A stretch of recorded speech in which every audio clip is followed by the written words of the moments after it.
কালকে সকালবেলা আমরা লামাহাটা ছিলাম। কালকে তার আগের দিন আমরা লামাহাটায় পৌঁছেছি। কালকের দিনটা লামাহাটা ছিলাম।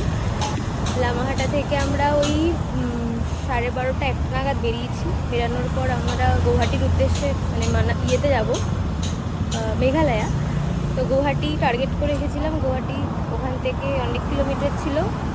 তারপরে হঠাৎ করে রাত্রির 2টো নাগাদ আমাদের বাইকের কোনো একটা মানে পিছনের চাকার ওনারা প্রবলেম হয়, চাকাটা নড়ছে, রীতিমতো কাঁপছে বাইকটা চালাতে।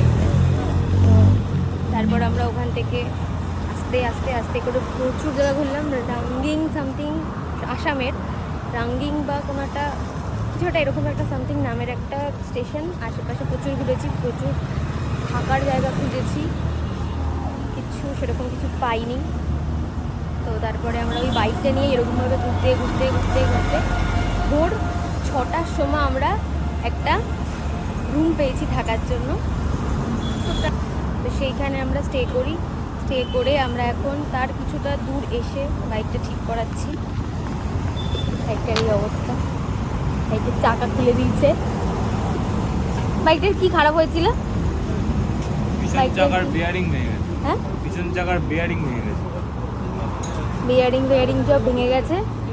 তারপরে আমরা 2টোর সময় জানতে পারি আমাদের চাকা শেষ, চাকার বেয়ারিং শেষ। ঠিক আছে, আমরা বাইকটা ঠিকঠাক করে বেরোবো। এখনো কত সময় লাগবে জানি না। তারপরে আমরা বেরাচ্ছি। ফাইনালি আমাদের বাইক ঠিক হয়ে গেছে, আমাদের লাগেজ প্যাক,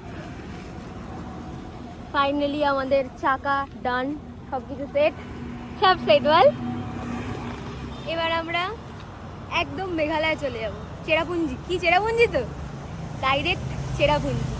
আর কোথাও দাঁড়াবো না, আর কোথাওই দাঁড়াবো না আমরা। আমাদের অনেক টাইম লেগে গেল সব কিছু ঠিক করতে, কিন্তু ফাইনালি সব কিছু ঠিক হয়ে গেছে, ফাইনালি সব ডান। এবার আমরা বেরাচ্ছি। রাস্তায় পাহাড় শুরু হয়ে গেছে এখানেই, কিন্তু আমরা অনেকটা উঠবো, এখনো অনেকটা যেতে হবে।